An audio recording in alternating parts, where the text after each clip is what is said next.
get over you, I know I will. I'll pretend my ship's not sinking. And I'll tell myself I'm over you, because I'm the king of wishful thinking. This is the Community Solutions Podcast. Jason Bradley, Andrew Richter, bringing 2020 in with style, class, and a big old fist. We've been bringing 2020 in for quite a while now. Well, this is like the third podcast we've recorded, it takes a while. It's still January. It's still early. I'll tell you, the worst is yet to come with local government and state government and federal. Yeah, it's just Tax Freedom Day is still about 6 months away. Yes. And I'll tell you, Jay, it's January, which means another Vikings season in the books. Your boys, they're 60 years now without a championship. Hey, what did I predict? They'd go 8-8, and you said 10-6. I think you were exactly right. So I don't know. They covered. Whatever. Go replay that from August. I don't know, episode 118 or something. I'm sure I laughed at your predictions, and of course, I was not the best prognosticator there, so but another season in the books, Jay. Another Queens season that ends just like all the others do, with a crying towel. Just another crying towle. And it's great for me because I don't care anymore. So and I do because I enjoy it. I love football. I will always try to watch football, but there's a point where it's time to shut it off and tune out, and that starts anytime after the last Vikings game. And I don't watch a ton of games.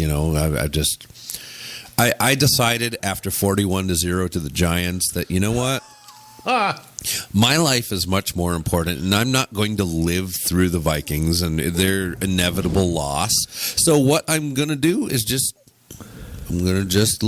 keep on living, and I'm going to make my life count. Now, see, for me, the season was 2 years before when they lost to Atlanta. See, that might have been the turning point. And when it was 41-0, I think I was just, by that time, I'm just like. That game, I think I watched half the first quarter, and they were down 21-0, and I turned it on to Law and Order marathon or something. I was a believer in 1998. I even considered flying to Miami just to be there when I wasn't going to go to the game. I think I was still in college. I didn't have any money, but I just wanted to go. I just wanted to be there, be in town. Right. And that's just how dumb a thing. I was 21. That's how dumb a thinking I was.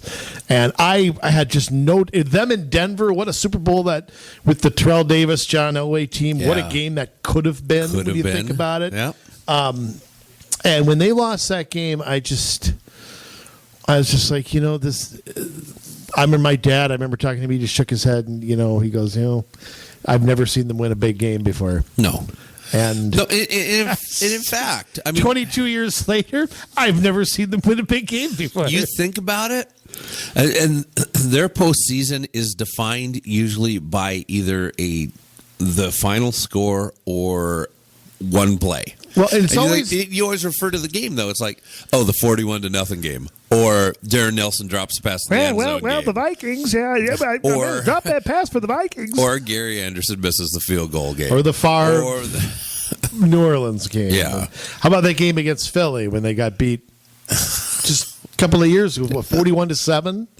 They got creamed in that final. And then of course that Super Bowl was here. Yes. We could have the Super Bowl here. Yep. First team ever. Yeah, you're right. Blew it. It is sort of like being a Dodger fan, except we never get to the Super Bowl. The Dodgers at least got there back in the 40s and 50s. Been there 4 times. But, I mean, it's just I've never seen it. I've only... I was alive for one of them, but I was too young to know any better. Well, now, and I've told this story, that I was born the day after the last time that they lost to the Raiders. Okay, January 10th, 1977, and it was the night before they got beat by the Raiders in the Super Bowl. So I've cursed them. They will not win it in my lifetime. They will not. They were not winning before you were born. I hereby proclaim that they will not win it. By the way, what the hell was the song? King of Wishful Thinking by Go West. Go West. You've probably heard it in one or more 80s movies. No, Go West is what Horace Greeley said. Isn't that who wrote that? Go West, young man? Sure. Oh, okay. Yeah. Never mind. Yep. Big reader. Well, I am a big reader. Yeah, I did see Green Eggs and Ham over here on the shelf. Right next to Fox in a Box or whatever it is. Is that what it's called? Clifford the Big Red Dog, I think, was over here too. Now, Jay, I want to ask a serious question here. Okay. You know, one of the controversies, one of the things that is not allowed. I actually don't know what the rule is on this. Yes. I'm interested to get your take. You are a man of faith, and so am I. Yes. The Bible in public schools. I don't know why I came across this today. Okay. Or last night, I should say. But why is the Bible not allowed in public schools? Now, let me preface this. Yes. The Bible is the highest selling book ever written. Yes. Jesus Christ is one of the most influential human beings ever. You can make the case he's maybe number one. I would say that he is. Even in other religions like Islam, they recognize him even though they don't recognize him as God. So, yes. Jewish people, the same thing. They don't think he was the Savior, but they recognize me being Lutheran. Martin Luther is one of the people that is in the Reformation that is influential, that was to me when I was younger.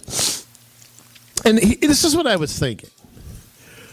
How can you take the most influential person who ever lived, the highest selling book that ever lived, and ban them from not preaching it, right? But take it off shelves and make it unavailable. I mean, the public schools, they don't take Adolf Hitler's name out of history books. They don't take Stalin's name or Mao or Ivan the Terrible or Genghis Khan.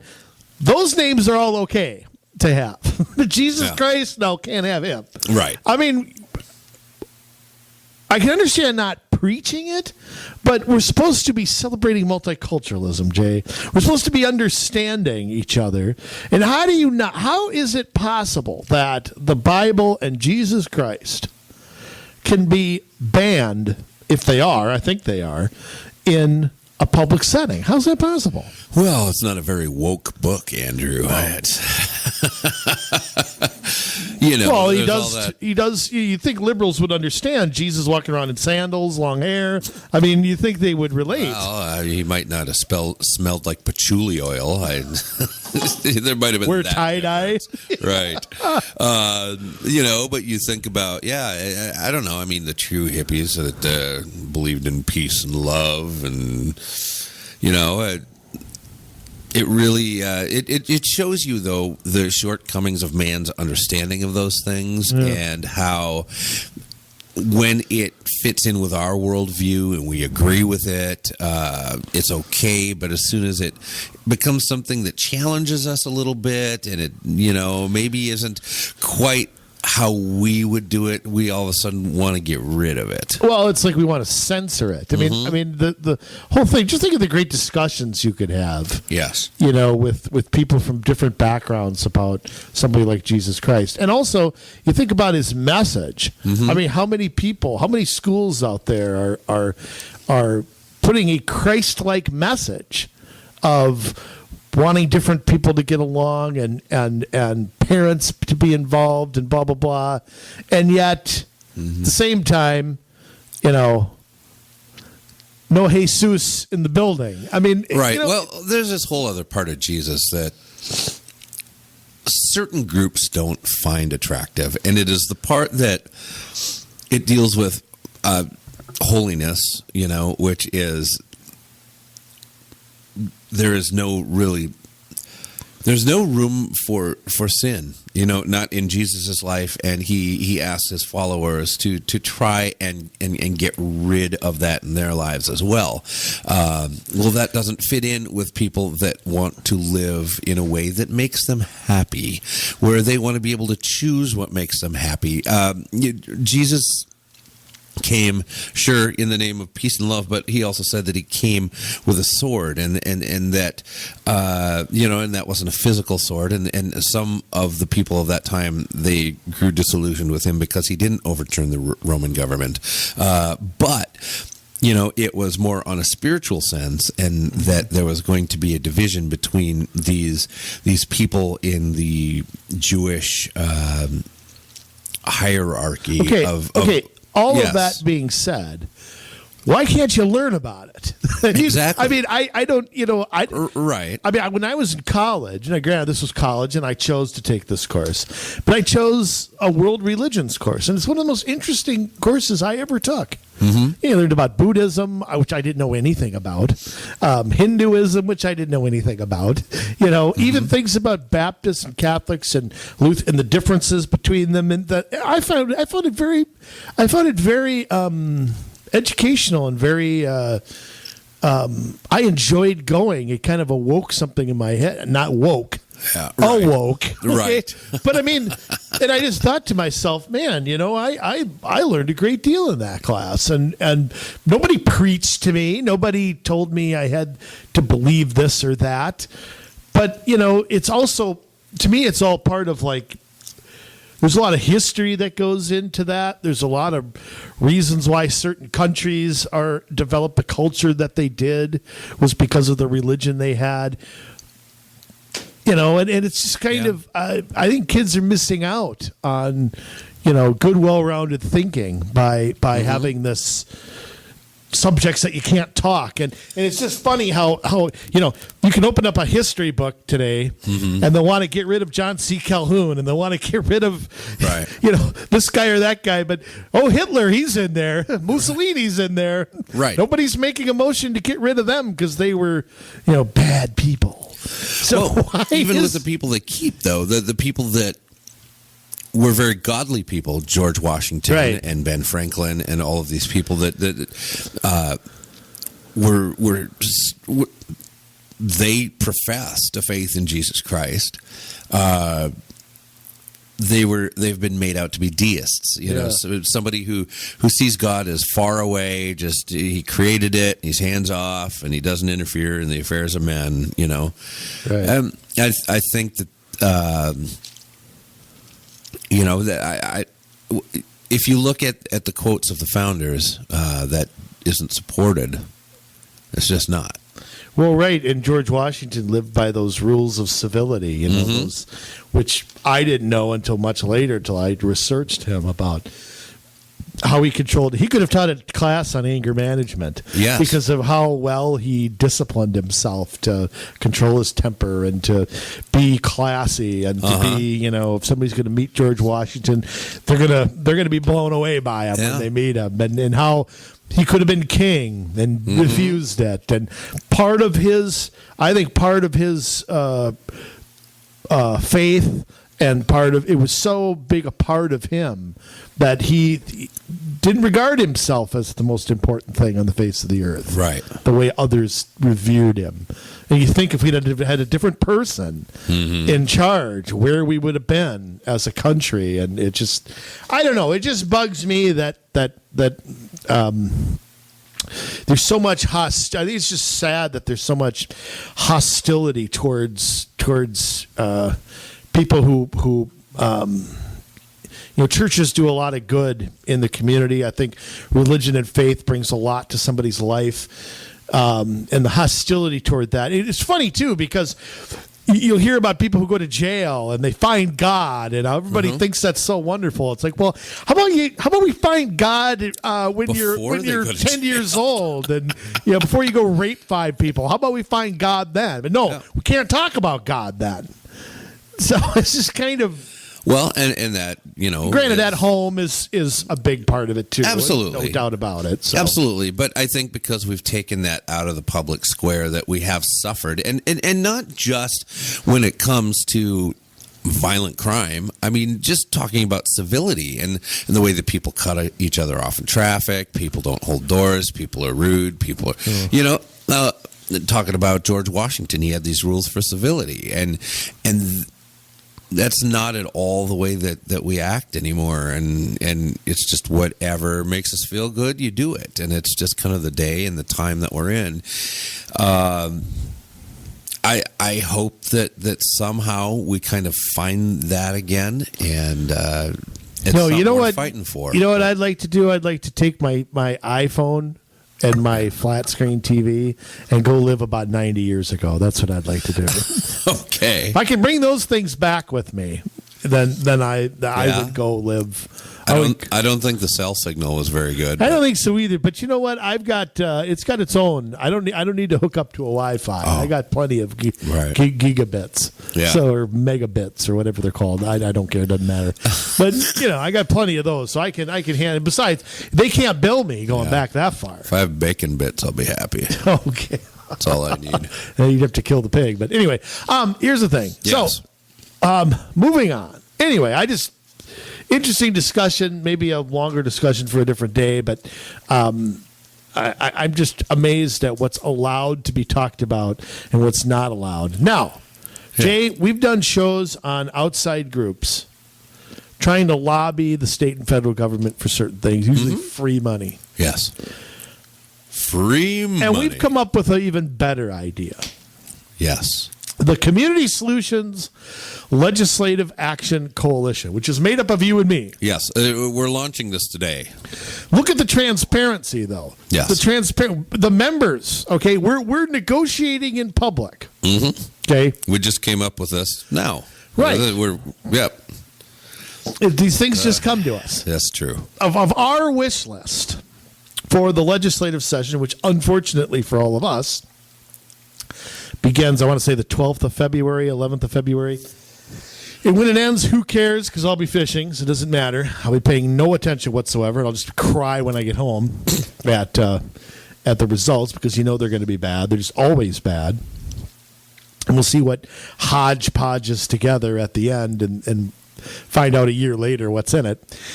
But, Jay, our wish list for the legislative action in 2020. Now, what is on our wish list? You going to start or am I going to start? Well, all right, I'll start. All right. We talked about school districts wanting to get rid of referendums that are extensions or whatever. Yeah. Here's what I'm going to ask the legislature to do. Not only say no to that, but I want cities and counties to have to do referendums too. Ooh. And I want everything included in it. I want a max that they can spend.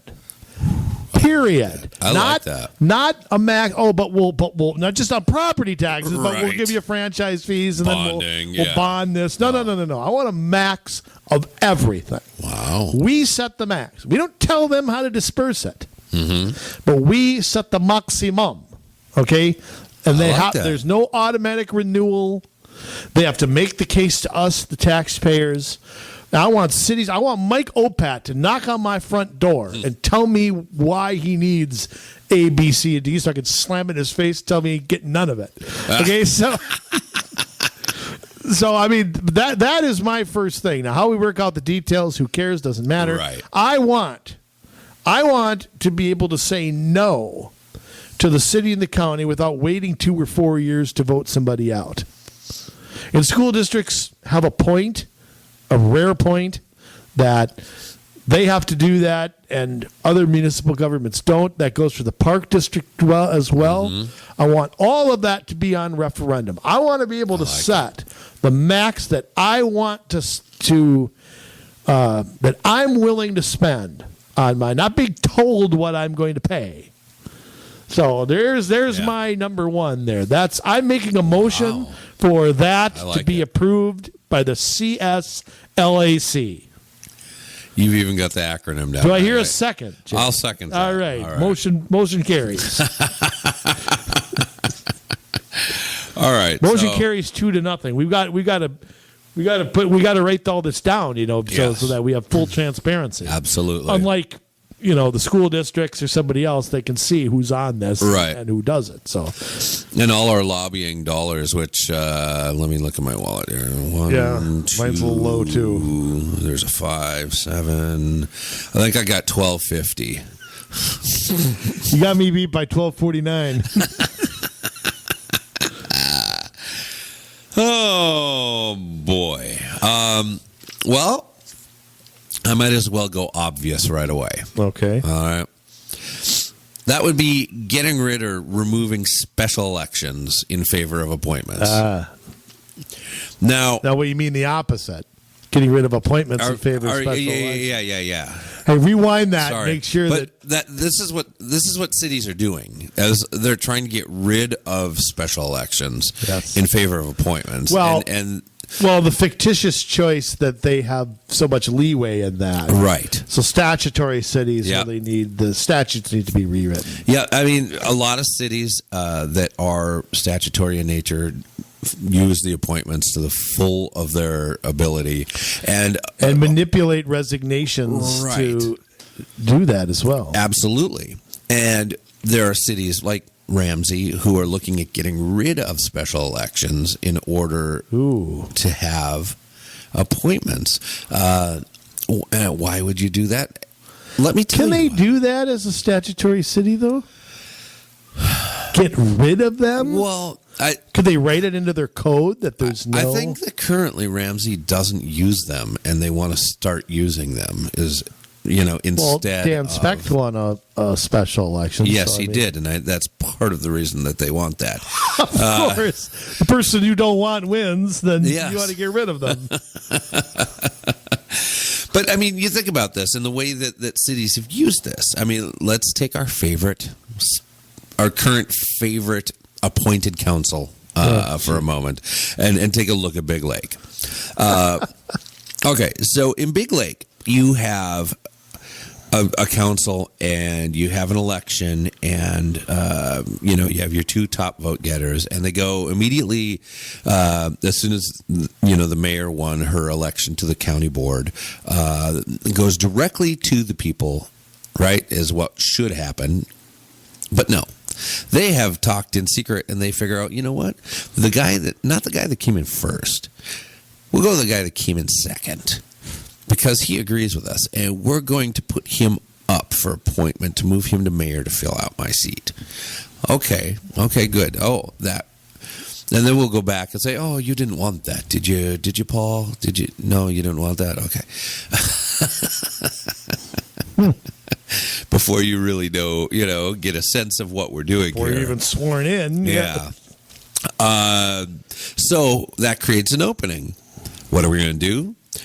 We're going to take somebody. No, we're going to change the rules, and we're going to appoint somebody in a different way. We're going to take the next vote getter that didn't get elected. Oh, and... I guess if you had looked at the vote totals in the city, the guy who lost the race at the county really had more votes. But that's okay. We'll just go with this person, and because she agrees with us. But and also with appointments, I mean, is it okay to just appoint somebody without opening up the process to other people? I mean, that's part of my problem is what happened in Big Lake. Clearly, that was pre-orchestrated, right? I mean, how did Rose Johnson just show up at a meeting and happen to know she was going to get... I mean, obviously, she went there knowing what was going to happen. Absolutely, she did. And in fact, she was all ready to vote on the length of her term before when do you want your special election? Yeah. As far out as possible. She didn't recuse herself. She voted on it. Yeah. Oh, goodness. Well, she graduated from that Renee Bowman School of Conflicts of Interest. Right, so, exactly. Yeah, got that degree. That's, that paper airplane. Yeah. And then, if that isn't enough, one of the guys on the council has had enough. He retires from being on the council, steps down. And so what are they going to do? They're going to appoint the next vote getter, right? No, because the next vote getter is a wild card, apparently, and they don't know who that is. But they got this guy, the mayor knows this guy, and he brings him in and has him, come in and do informational interviews with the people at City Hall. And, lo and behold, he's the guy that gets the job because they decide to go with an interview process for the third appointment. They didn't keep it the same again. So 3 appointments, 3 different ways that somebody got appointed. And each time it just happens to weigh in the favor of, I'm going to say, the political minority of people that live out in that area. Yeah. Well, the political majority of who's in charge. Right. It's another person from their group. Right. I mean, Exactly. And so you have somebody that gets appointed, a third person out of 5. That's a majority. So, and this happens city after city, and we've seen it. In Champlin, we know that Mayor Ryan Karasik handpicked 2 people to be on that council with him, one being his neighbor. not only that, but remember, he was appointed in the first place. That's right. Yeah. So again, 3 out of 5 people who were not elected making decisions. Now, Ryan Karasik has been elected since, right, running for re-election, and so have the other 2. But, initially... But when you're an incumbent, you have a natural advantage. There's an aura to being on the council. There's a cachet that goes with that. It's much harder for a challenger to get their name out and all that. I think it's a distinct advantage to run as an incumbent. So yeah, when you have that,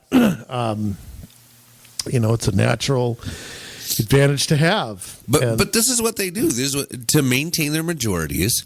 They appoint people and get them that incumbent title. Well, the thing they don't want, and I love, like we've talked about before, everyone's an economic conservative when it comes to elections. Yes. The cost. Right. And then let's go bond something for $25 million. Yeah, I mean, they don't care about the cost of anything else, but the cost of an election is just way too much. That's just too much. We can't let the people... It's a basic function of government. Can't let the people decide. They might disagree with what we decide. Right. It's like we got to impeach Trump or he might get reelected. Right. I mean, it's that old thing, and I think that... whoever doesn't trust the will of the people, I mean, that's something you got to really pay attention to. I'll tell you what, I'm gonna go a step further here on the next one. Something on my wish list that I know I'll never see. I'll probably die before it happens. I want 100% school vouchers. Wow. I want them right now. I want every dollar to follow the kid. I don't care where they go or what they study. I don't care if it's a school of faith. That should be the parents' choice. Right. I think there needs to be standards, kind of generally speaking. But I think school vouchers, I'm so disappointed in our... certain people have given up, I think, on that issue. And I won't say party or anything, but... don't give me your forced school choice when you mean public school A or public school B. I think that we're missing the trades, which is where and that's the thing, the private sector can adapt to that. They can adapt to the job market. I think we're missing out on people getting to their full potential. Yep. I think it could cut down the cost of post-secondary education or make it not needed. You don't need that degree in Native American basket weaving. And, I think all around, I think we'd have such a great education system if we actually allowed freedom in it instead of sticking people somewhere or sticking people in a school that happens to be close to them or happens to be, all they can go to. Those kids are trapped, and we just recycle them. And the same thing year after year after year. When I look in Minneapolis and St. Paul and I see half the kids not graduating, and it just, what happens to them? Yeah. And just think, if you empowered them and you empowered their parents and you gave them a stake in it, I think it's long overdue for it. I mean, the public school system is going to collapse under its own weight at some point. Yep. Why wait for the San Andreas Fault to blow up here? And what bothers me is no one even takes the initiative to articulate this. Yes. I feel like I'm on an island when I talk about school choice, the way I view school choice, the way you view it, not the way it's viewed in St. Paul. Yes. And where is, the federal government's got its nose in education, but they're just throwing money at the same, they're just doing what the state has been doing. Right. Just throwing money at it, throwing money at people in poverty. That hasn't worked since the 1930s. That hasn't worked. No, it has not. And so we're going to have to do something different. And look, if you don't have high school diploma and you don't have things like that, you don't even have a chance. Mm-hmm. You really don't even have a chance. I'm sorry to say it, but you just don't. Yeah. And don't give me this career path, this college readiness garbage, all those cliches. What's going to fix this is empowering individuals. Yes. Not labeling people and that sort of thing. But I want school vouchers, and I want it 100%. I want every cent to follow that kid wherever that kid chooses to go. So how about that? Like it. How about that for bold agenda? Good. So naturally, you won't see that on the docket anywhere in St. Paul.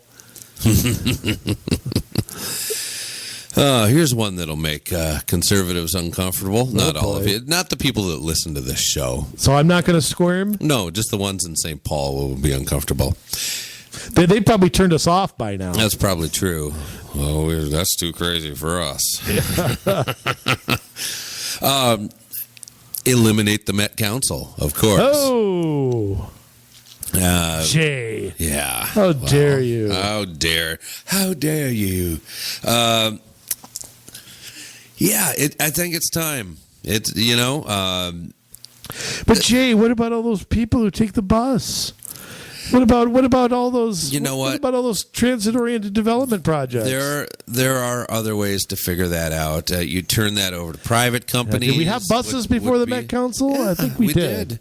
And that would be my preferred choice on that. I know that you have other groups that run, Maple Grove has their own line, and Southwest Valley Authority has their own line. And, there are other ways to do it. I don't think you need the Met Council with their fingers and everything. I don't think that, cities seem to do fine at coming up with their own comprehensive plans. And you know what? If it varies from your vision of what you're trying to construct here in this area, tough. Well, tough. They can still continue to create their own plans without your approval of whether it's good enough. Well, but Jay, we need regional government. Yeah, and we need their terrible projections on population growth too, right? Yeah. Well, can't Hennepin County serve as a regional government? I mean, crap, 1 out of 5 people in Minnesota live in Hennepin County. Doesn't that count as a regional government? They're bad enough. Yeah, they are bad enough. But, Jay, who's going to operate this? Well, where's all that federal money going to go? Well, maybe it should stay in our pockets before it ever leaves our pockets. You mean you don't want people from Utah and from South Carolina and Arkansas subsidizing our transit? That's a bad thing. And I don't want to subsidize the transit out in Portland or Honolulu either. So. You are. Believe me, you are. We don't even know where it is. Right. I don't even know where my money is. Right. Yeah. Let me make another bold one. Okay. You know what I can't stand? Yes. Being an outdoorsman, Jay. Being somebody who, if I could sleep outside, I probably would do it almost every day, except now in the winter time. Right. I want to take the DNR, turn it sideways. Okay? Yeah. Like The Rock used to say. And shove it blankety blank. You got people making rules about fishing, about hunting, and you could tell these people couldn't cast a fishing pole. Why do you get to make the rules? Yeah. That govern our the whole Department of Natural Resources just does nothing but take the fun out of things. It does nothing but get in the way and make hunting and fishing a pain in the butt. Yeah. And again, that's something that could be turned over to counties. That's something that could be turned even to cities, governing their own natural resources and making their own decisions as to what is. But to have bland rules across the state, to walk into some of the biggest lakes in the state and say, no, we're just going to, without legislation, without we're going to ban you from fishing for this or that. Yep. No walleyes for you. Well, it's just it's absurd. I think it's had the opposite effect of what people think. I think it's hurt a lot of the resorts and businesses along there. I think, and to have no control over the people who make these rules think that they don't answer to anybody. Right. And we have a legislature. We certainly have a governor, and certainly the previous governor was the same. They're not going to do anything to bring them in line. They could, and they refuse to. Nobody challenges the DNR.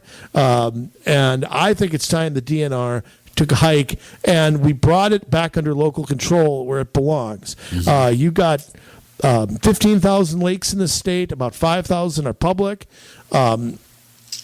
To me, I think locals are more than capable of deciding for themselves. They know the local business. They know the local area better than somebody in an office in St. Paul, and that is where ultimately those decisions ought to be made. So I want to take I'm going to take the DNR. I'm going to kick a 58-yard field goal with the DNR and hope they land in Lake Superior somewhere.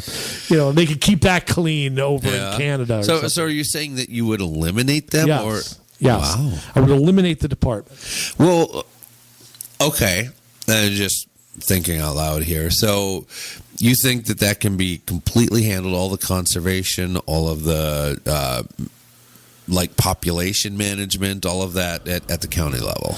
Yeah, I think it can. I think the one thing I don't know what to do about is state parks. I mean, that's the one thing technically the state under statute runs those. You can create a department for that. Yeah, I think it can be managed. I think that, and I think it would be managed better in the long run by the people closest to it, rather than making one-size-fits-all rules or things like that. Ultimately, I think it could be. I think you have other entities. You have watersheds. You have that could be expanded to, which I'm not real big on, but I think it's better than the state coming down, demanding compliance with this and this and this. And it certainly deserves discussion. And we don't even discuss this. We don't even talk about it. Nobody questions what the DNR does. Right. And I don't get it. Its impact on our state. We have, I think the DNR stands in the way a bit of the mining in the up north as well. I think they're one of the entities that is opposed that. Yeah. And so, and I think tourism is so big here.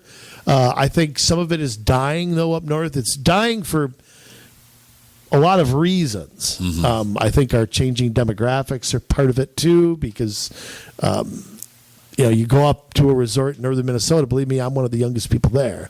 That's a problem. I also think fishing licenses are a problem. I think anybody under 18 should be able to fish for free, because I think we need to encourage that to continue, which is something I would propose. Also, even under 21, because I want to get people off their phones, off watching Hulu or Flixnet, and out enjoying our resources, and they're to be enjoyed. Yeah. They're to be get them out on the snowmobile trails and out on that's the kind of thing I think that our state has. A lot of states don't. I always think about if I were ever to relocate somewhere, because I'm being taxed to death. Yeah. And I think, God, I can't see myself somewhere where I can't ice fish, and I can't. Yeah. It's just kind of I think I'd be all right with not ice fishing if I can regular fish. Well, you can, Jay. Yeah. You just need to get out more. So, or maybe the answer is to reposition the DNR and give them a very limited role over state parks, over licensing, over and get their power. Yeah, I think it's something that's grown too much in power. I mean, I'd be open to reducing its authority and having to do things by statute. That they can't just make rules. They can't just go to a lake and say, no, you can't fish here. But they're out of control as far as I'm concerned. Right. And I think they have too much influence, and they're too big. And I'd like to kick a 59-yard field goal. It was 58, but I'm going to back it up a yard. But I'm open to compromise on it. But there's got to be limitations on what they can do. And I feel like there isn't. Right. So. Well, DNR, take a hike, baby. Woo! Kind of related to my Met Council proposal, I would like to cut funding for light rail. Oh! Eliminate Cut funding it. by the state. Yes. Okay. Yes. Obviously, you can't do anything about. I can't do anything at the county level. I can't do anything without if the state money. They can't do anything anyway. But, but without the state money, the feds won't fund it. Right. So you are cutting both of them off. Yeah, kind of am. Naughty, Jay. Well, that's just how devious we are over here at Community Solutions, Minnesota. So is that? So they're going to. We are a hate group, after all. Well, they're just going to stop then on the. Right when the funding will be cut off, right in the middle of a trip from the Mall of America to on Hiawatha, they'll just stop in the middle because they'll run out of state money. Yeah, there we go. Like planes, trains, and automobiles. They'll have to hitch to the nearest. Yeah. Yeah. You pick up John Candy's case there. Now here's the thing too. Yeah. I would agree. Love to see that. Here's another thing we got to have. We have got to rework things like local government aid. Yes. If not eliminate. Mm-hmm. I mean, fiscal disparities is a complicated business. Too complex to go. I don't even understand it all, to be honest. But or we need to change the rules in how the money can be used. Because to me, I want cities to be self-sustaining. I almost used the S word there. Yes. But self-sustaining. Let me explain what that means. And we've talked about it before, but let me just explain, because our audience is growing by leaps and bounds every day. Let me explain what that means. That means your police, your fire department, your roads, your parks are funded directly from your city. Yes. If money's coming from somewhere else, it should not be used for those purposes. Mm-hmm. It should be put away for a capital project or something like that. It should not be used for day-to-day operations. Cities need to be self-sufficient. Mm-hmm. And if they're not, they need to get there and figure out how to get there. Yes. But the idea that they can take LGA and just throw it somewhere... and what are the consequences to that? And when LGA gets cut, it's like, well, you're always threatened with police and fire. That's what you're always threatened with. It's like, well, that's not where that money's supposed to. That was never the intent of local government aid. No. And so that needs to not only be reworked, rethought. It's basically stood still since 1971. And we're a little different of a state since then. But still, I don't think people in Elko Newmarket should be paying for a bridge up in Finlayson because, I don't. In principle, I don't like it either. Yeah. And I really don't like how much money Duluth, Minneapolis, and St. Paul get. It's really not fair because they have other forms of revenue. Yes. Like they can do a sales tax. Mm-hmm. They've got corporate headquarters, stadiums. They've got plenty of money coming in.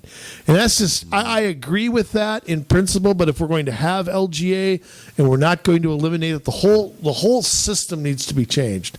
We need to redefine the word need. Mm-hmm. That's something that also has to happen. So, the whole system just disgusts me. And I'm tired of cities being able to blame St. Paul or being able to not take responsibility for their own decision making. Yeah. And so that's something that just LGA either has to go or it has to change or there has to be restrictions on it or something has to be. It can't just indefinitely keep going the way it is.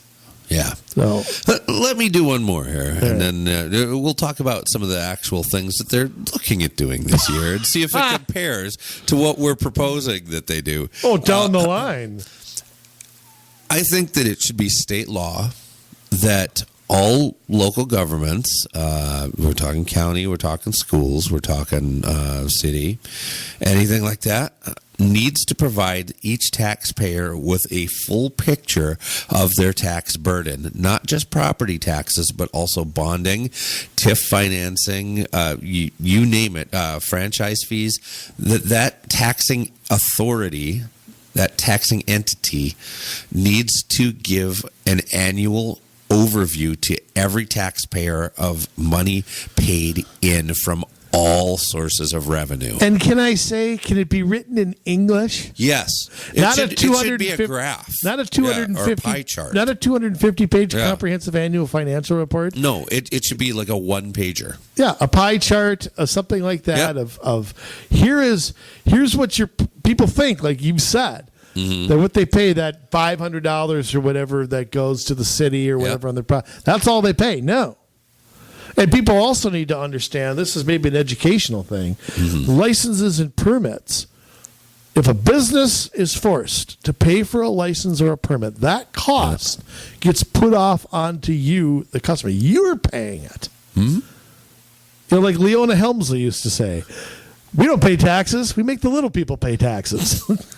It's a pass-through. Yeah. That's what it ultimately is. You're not punishing the evil business. No, they're passing it up. You raise the price of a liquor license, but that's true, and I couldn't agree more. I think you and I preach that transparency of exactly where your money goes and where it comes out. And I think you and I can probably explain it better than 99% of the people I've ever heard on a city council explain it. Mm-hmm. And that's a has to be. So I think people, and you look at something like the county where you're paying a good chunk of your property. In Hennepin County, half the money they get is not from property taxes. Right. So where are the rest of that money going? How many people know that? And they've got 3 levies, not one. Yep. They have 3. Let's keep that in mind. They got a housing one and a railroad one.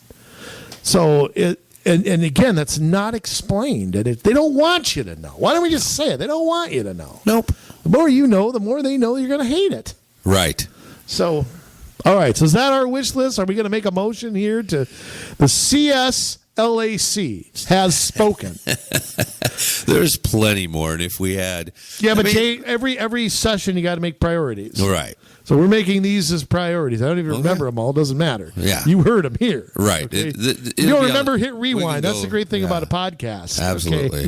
Okay? KS95, you miss it, you can't hear it again. Here you can rewind. Okay? So here's the thing. Yeah, whatever. Is that still around?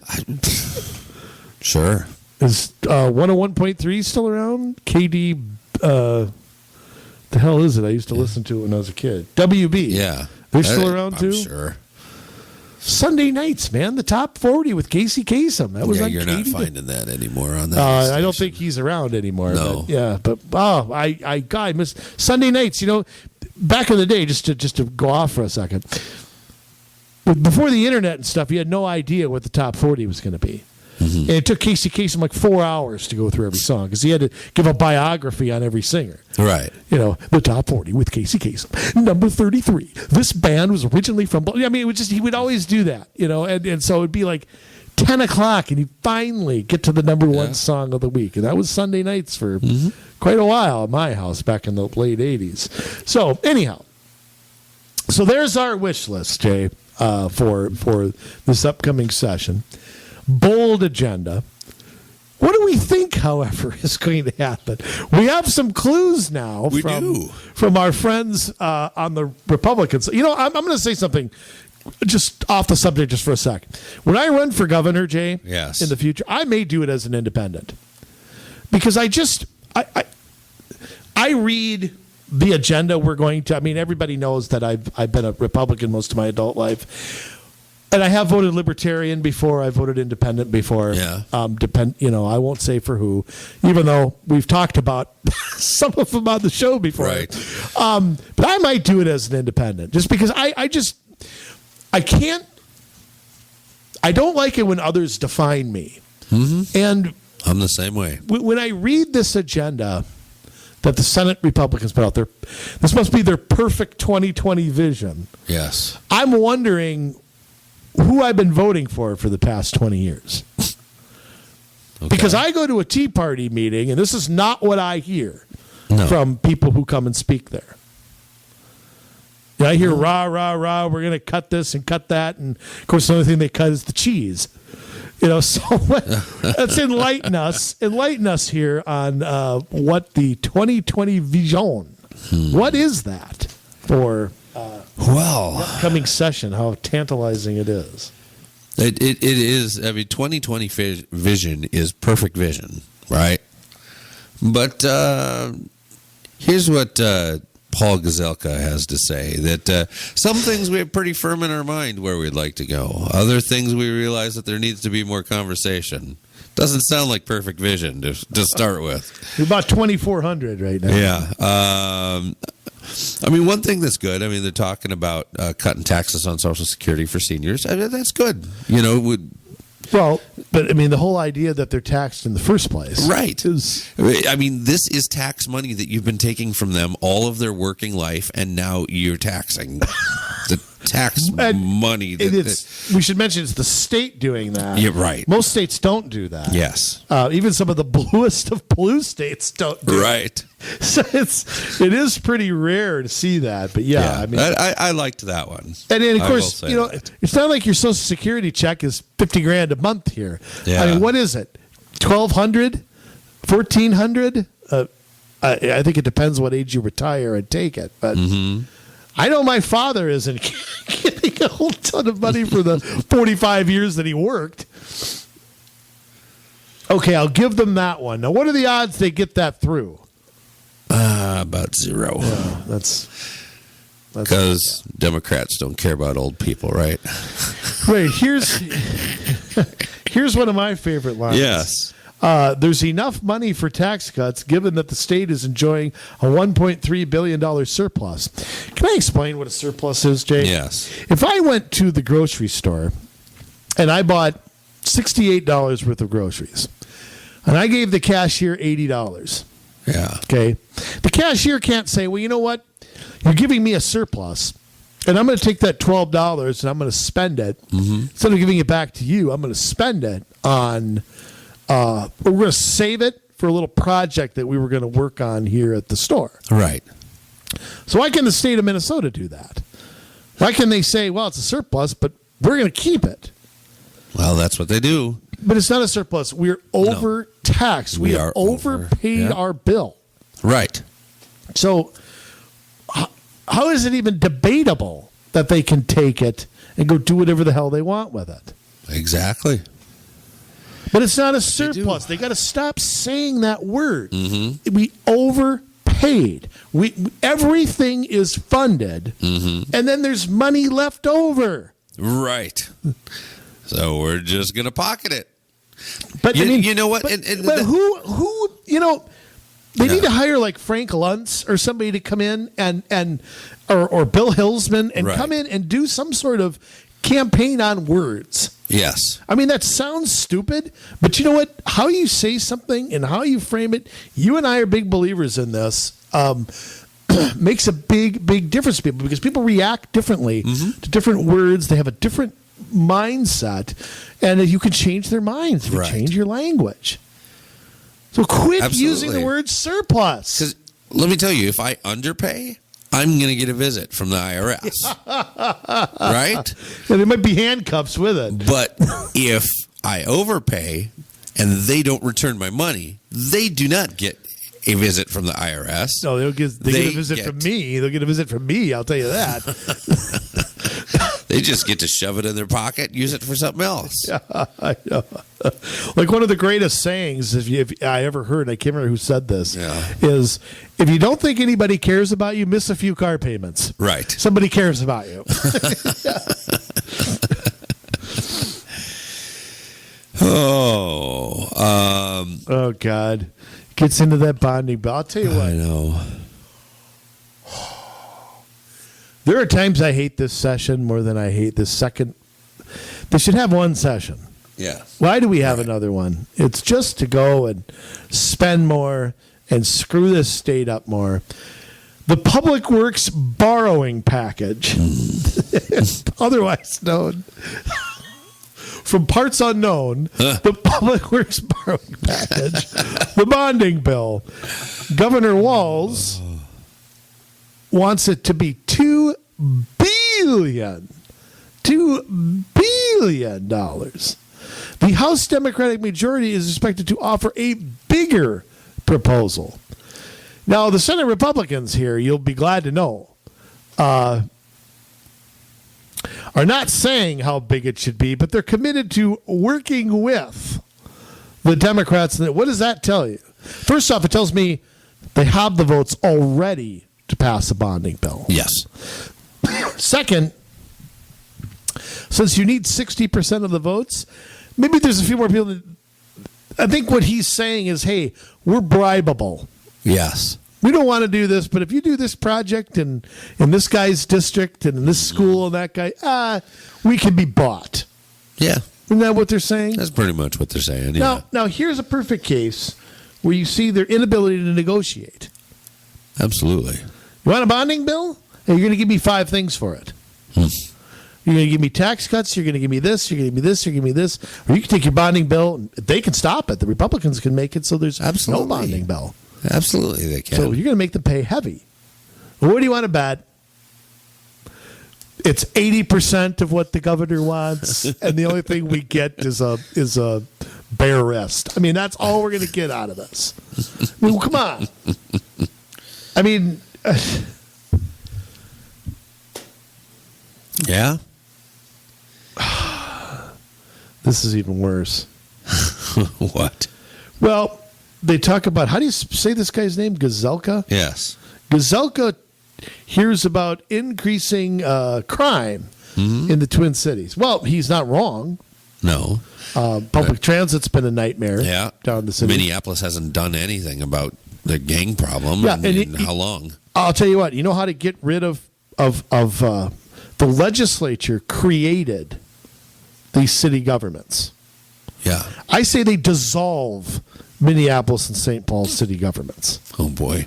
Listen to the Republicans' proposal. Yeah. They'll be looking together at getting tougher with felons who illegally possess guns, and that's how they're going to go after crime. Is there any evidence that it's guns that's the problem? I mean, if you're a felon, you're not following, you have a history of not following the law anyhow. Right. So you're going to get a gun, you're going to get one. You're not going to do it by going after legal You're not going to go to the local pawn shop and go get one. You're going to find, whoever on the street, and that's how you're going to do it. My buddy's uncle passed away, and I got his piece. Exactly. You have sell it to you for $150. You have it Monday, Wednesday, Friday. I'll take it Tuesday. I don't know. Yeah. I mean, that's how we're going to combat. We need to dissolve the governments of Minneapolis and St. Paul. The legislature created them. Yeah. The legislature can taketh away. Because they're not going to replace it with what? It is going to look like a Road Warrior. I don't care if you replace it with total anarchy would be better than what they have. They basically have it anyway. Criminals have a free pass. Yeah. Getting tough on crime is seen as racist. You have governments who are not going to do. They're not going to crack down. It's true. We don't have a Rudy Giuliani in Minneapolis or St. Paul. It ain't happening. Remember back, it was under the previous administration with Betsy Hodges, where she was giving a press conference and it got took over by Black Lives Matter and she just left. Yeah.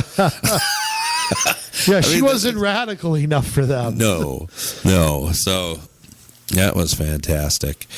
It looks like our buddy, the Fonz, is making Arthur Fonzarelli Winkler III Jr. Yes.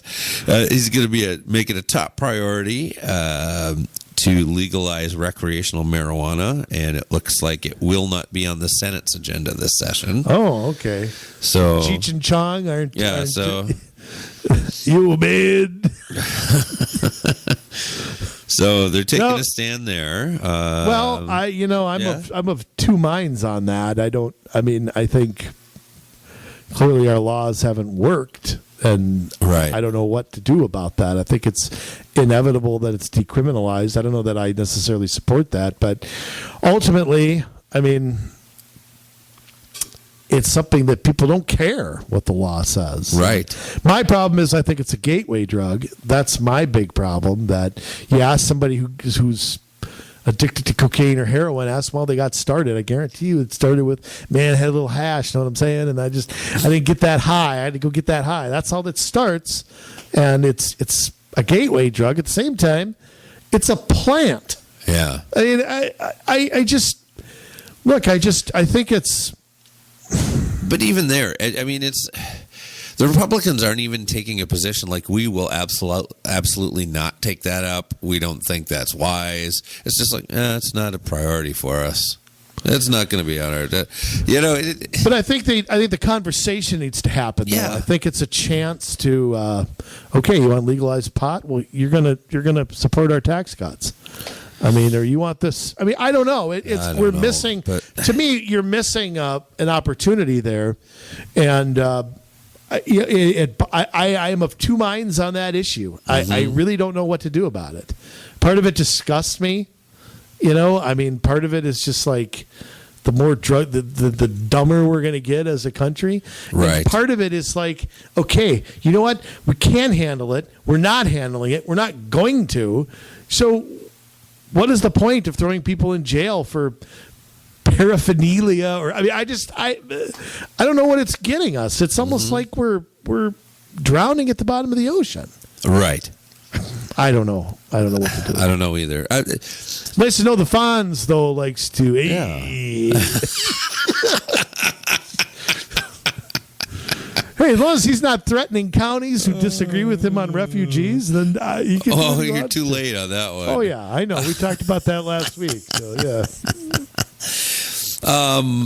Another thing where they're taking a huge stand and proposing something amazing. I've heard so many great details so far, right. too. The majority leader also cited school choice as a priority for reducing the state's stubborn achievement gaps. Is he listening to me?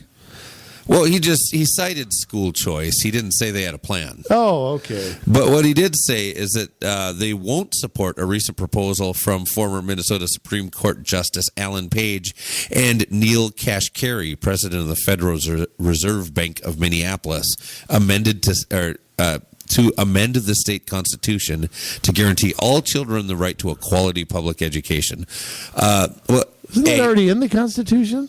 Well, not the way they're wanting to do it, of course, because it deals with equity and it's interesting how social justice. It's interesting though how that amendment is opposed by the teachers unions as well. Yeah, because they think it could end up creating vouchers. Right.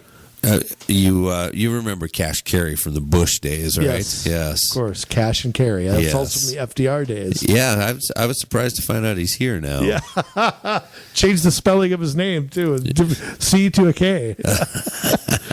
I tell you what, I mean, I don't trust anybody who's the president of a bank, but no, and I oppose a constitutional amendment. I think that's the wrong way to fix this. Although I do like the discussion that it's brought out. Right. That, school choice is actually being talked about. Right. I don't think that was necessarily the intent of these two. But no. I mean, it's, brought the issue much more to the forefront.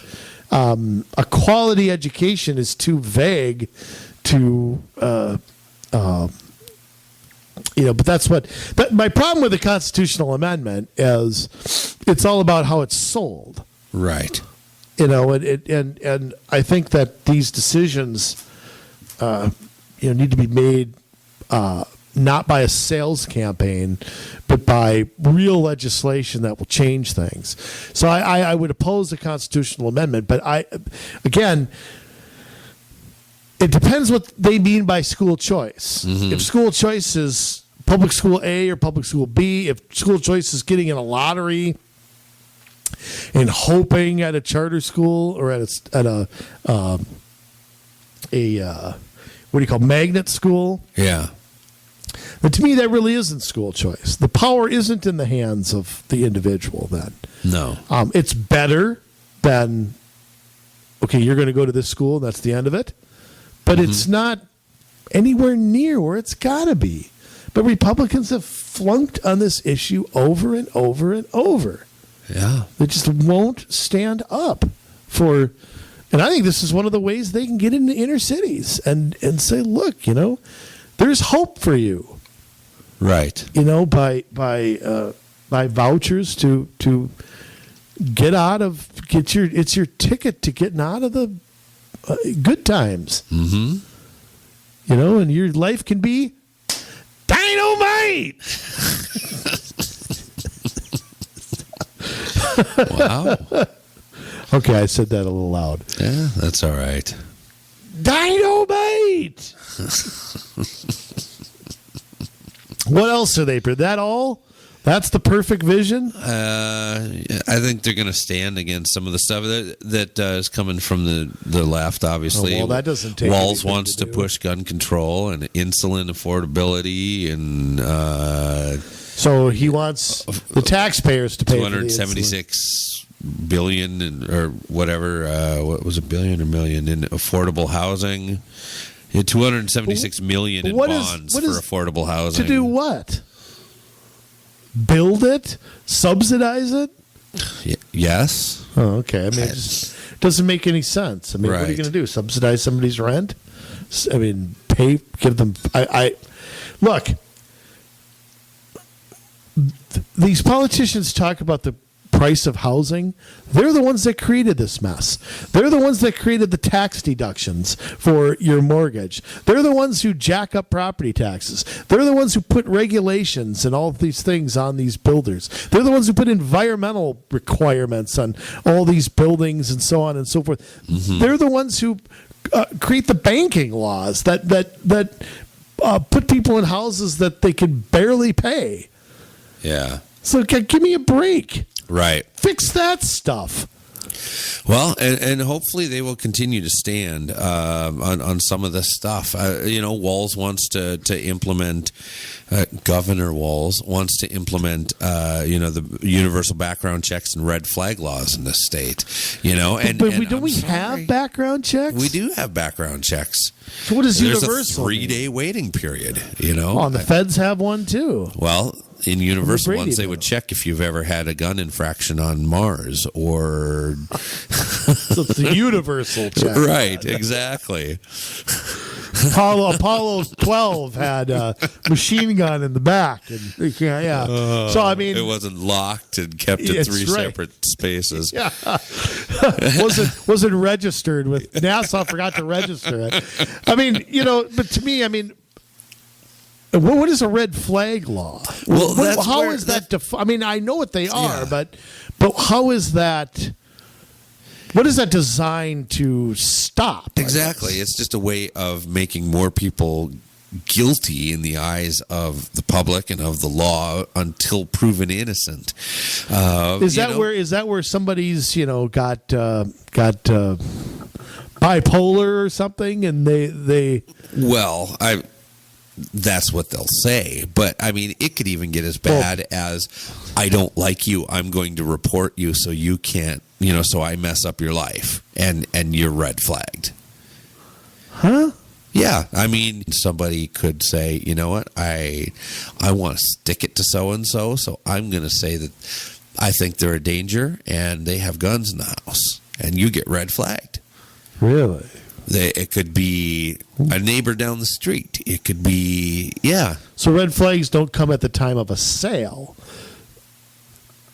Do you even know you're getting red flagged? That's a great question, and I would doubt it. So you got a scarlet letter on your forehead, and you don't know it. Right. I thought red flag was like, somebody... has, and I don't know how they can look this up. Your medical records are supposed to be confidential, right? It's somebody who is schizophrenic, or somebody is. Well, it covers that stuff too. Okay, but don't schizophrenics have a right? Do they have privacy? Second Amendment rights too? Yeah. We wouldn't take away a schizophrenic's right to free speech, or right to vote, or right to mental illegal illness search has been and such seizure. a big push in the gun control debate too. It's because they had mental health issues that they, how many times have you heard that? Right, but who's the arbiter over exactly what? Yeah, and do you trust the government saying, "Oh, don't worry, we got it"? If anybody says yes to that, I want to meet them. Okay, really. But it's what I've said before. Every time there's some sort of shooting, some sort of tragedy, some sort of... The first thing go on Twitter, and you will see 100 people talking about how we need gun law, using that to destroy our freedoms. Yeah. It's like before they know anything, like the whole push to make it 21 to own. Do 18 to 20-year-olds, are they the shooters every time? No. So why are they targeted? Why is somebody who's 19 or 20 always targeted as the culprit? I mean, some guy kills his ex-wife because of things escalating or whatever. How do you blame the gun law for that? Okay, somebody legally purchased a weapon for self-defense, which they have every right to do, and what are you going to do? How do you change a law to prevent that? Sometimes people just snap. Yeah, they experience trauma in their lives and they just snap. Yeah, unfortunately that's true. But if he hit over the head with a baseball bat, nobody would be banning Louisville Slugger. No, but they would still try and ban the gun. Yeah, exactly. And I listen to people talk about assault rifles and how many clips in a magazine, and I'm sitting here going, have you ever shot a gun in your life? Seriously. Right.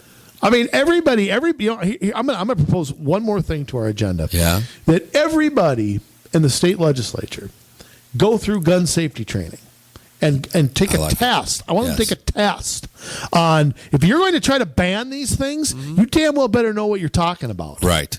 You don't tell me the gun looks scary, like in the Brady bill, and we're going to ban it because we put a label on something. But I think they should all have to go through some sort of safety training, safety class. Let's see how simple this is to do. But, you got to have some knowledge on what you're proposing. You think Melissa Hortman's fired a gun in her life? No. Think she could identify a Glock or a 45 or something, or have any idea what you're talking about? No. Absolutely not. So why does she get the power to regulate or take those away from certain people and destroy their right to defend themselves? And remember, the Second Amendment is all about taking up arms against a tyrannical government. Absolutely. It's not there for hunting. It's not even really there for self-defense. That's part of it. But the real thing is taking up arms. If we could not take up arms against the British, we'd still be a colony. That's right. Okay, Prince Harry would probably be coming here instead of you. Prince Charles would, for the 75th year, is still in line for the King of America. Okay, so that's the thing, is that taking up arms against a tyrannical government is why we have that protection. So read the Federalist Papers. Yes, I know. Very clear. I know the Fonz probably go, "What's that?" Governor Walz, by the way, used to be, when he was a congressman, he used to be, back in the day, he voted against a lot of gun control measures when he was in Congress. And he has sold out to gain the governorship to do this. But his ratings from the NRA were very good 8, 10, 12 years ago, just showing you can't trust anybody. That's right. And you got to stay on top of them. So he's definitely shifted a lot on, and I think it's all about his personal ambition, and that's shows you what kind of guy he is. Yes, it does. So when I run as an independent, I'm going to run as an independent now, Jay. That's what I'm going to do. Is that what you're going to do? I think so. I think I'll run as an independent.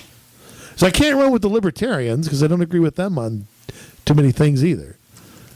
Some things. Sure, you agree with them on most things. But well, Constitution Party needs a hard worker. I don't want that. I don't want that label. Independent. Going to run as an independent. That's good. So I don't know what year yet, but one of these years I'm going to run as 2075. No, I'll be dead by then. What will I be that year? 98? I better be dead. I better not be alive. I mean, I don't want to be. I don't want to be.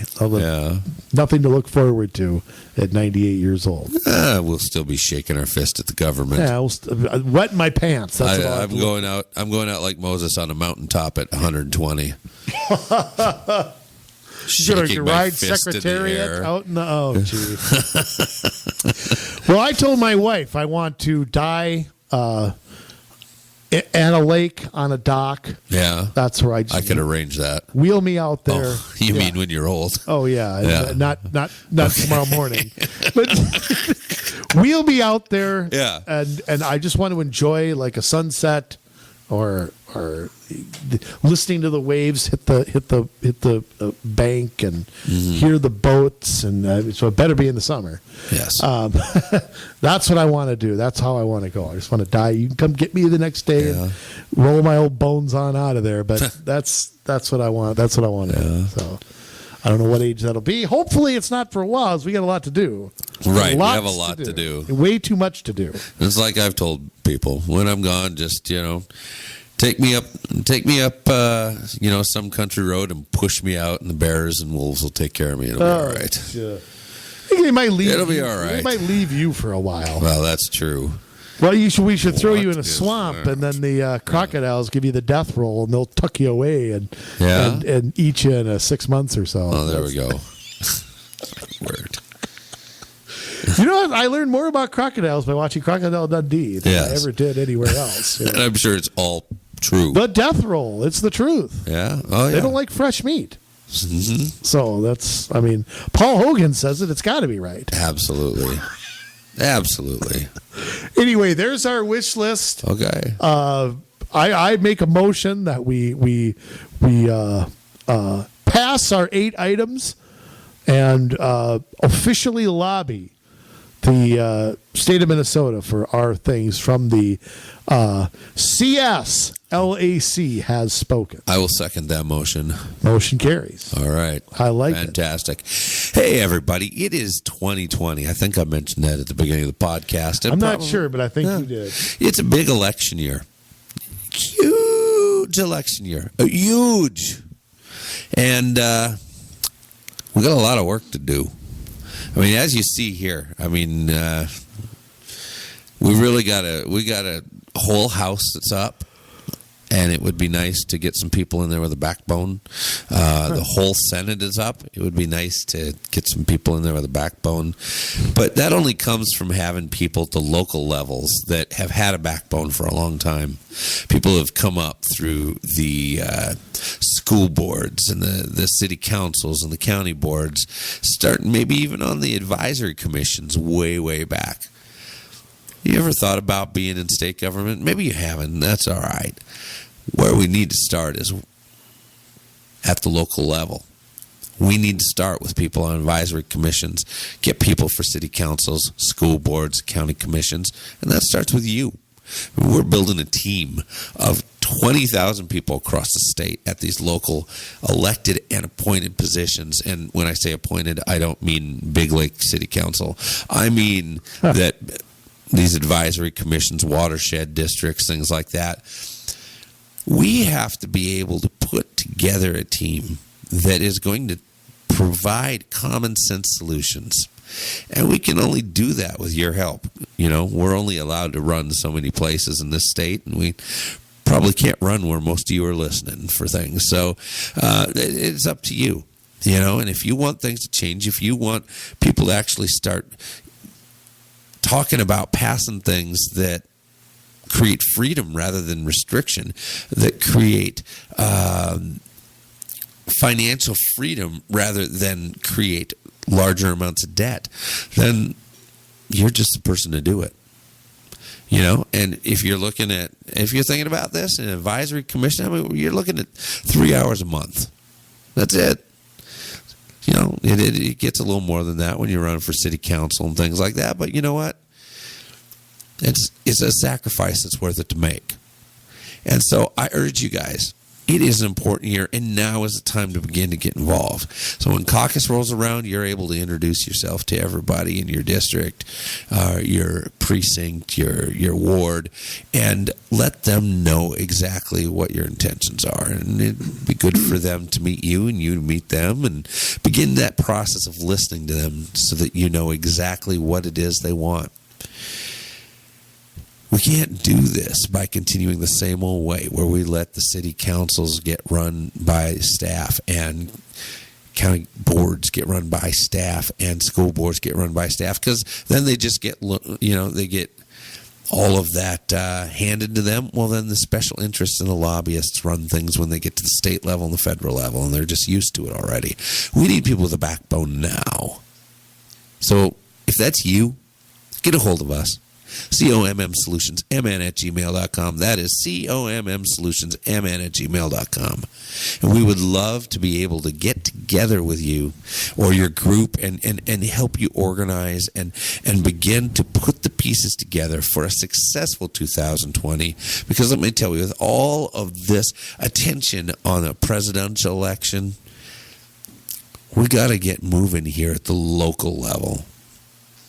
We got to do our own work. We got to till our own soil, because nobody else is going to help us do it. So are you in? Are you really in? Because we love you, Minnesota. Now it's your turn to get to work.